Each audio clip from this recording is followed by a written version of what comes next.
देश के 5 राज्यों में चुनाव की तारीखों का ऐलान हो गया है। निर्वाचन आयोग ने इस संबंध में कई अहम जानकारियां साझा की। सभी राज्यों में कुल 7 चरणों में वोट डाले जाएंगे।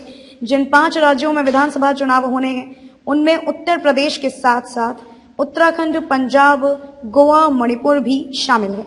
इन राज्यों में विधानसभा चुनाव ऐसे वक्त में होने जा रहा है जबकि देश भर में कोरोना वायरस संक्रमण के मामले एक बार फिर तेजी से बढ़े हैं और कुछ हलकों में चुनाव टालने की मांग भी उठी।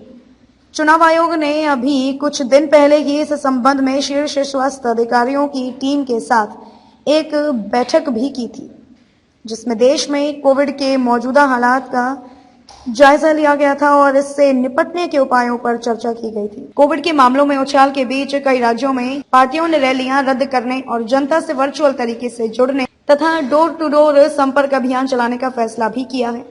चुनाव आयोग की आज की घोषणा से स्पष्ट हो सकेगा कि 5 राज्यों में विधानसभा चुनाव के लिए मतदान किन तारीखों पर होंगे और इसके नतीजे कब आएंगे, जिसके बाद राज्यों में नई सरकारों का गठन होगा। उत्तर प्रदेश में 10 फरवरी को पहले चरण के मतदान होंगे। दूसरे चरण में 14 फरवरी को उत्तर प्रदेश के दूसरे चरण और पंजाब में 1 चरण, उत्तराखंड में 1 चरण, गोवा में 1 चरण में मतदान पूरे होंगे। तीसरे चरण में 20 फरवरी को उत्तर प्रदेश में तीसरे चरण के मतदान होंगे। चौथे चरण में 23 फरवरी को उत्तर प्रदेश में चौथे चरण के मतदान होंगे।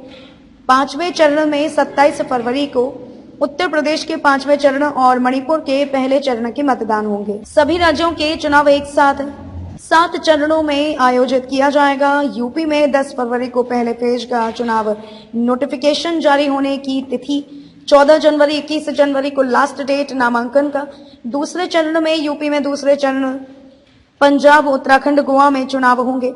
21 जनवरी को अधिसूचना जारी होगी। 14 फरवरी को मतदान होगा। पंजाब, उत्तराखंड, गोवा में एक ही चरण में मतदान होगा। हमने हेल्थ ऑफिसर भी नियुक्त किए हैं। सभी राज्यों में 1 घंटे का मतदान टाइम बढ़ाया गया है। सभी दलों के उम्मीदवार वोटर का पहला कर्तव्य होना चाहिए कि वो जनता के स्वास्थ्य का ध्यान रखें। हो सके तो उम्मीदवार डिजिटल तरीके से चुनाव प्रचार करें ताकि कोविड नियमों का भी पालन हो सके। फिलहाल के लिए बस इतना ही। अगली खबर में फिर मुलाकात होगी। तब तक के लिए देखते रहिए PRST न्यूज। आप हमारी वेबसाइट पर भी विजिट कर सकते हैं। हमारी वेबसाइट है www.prstnews.in।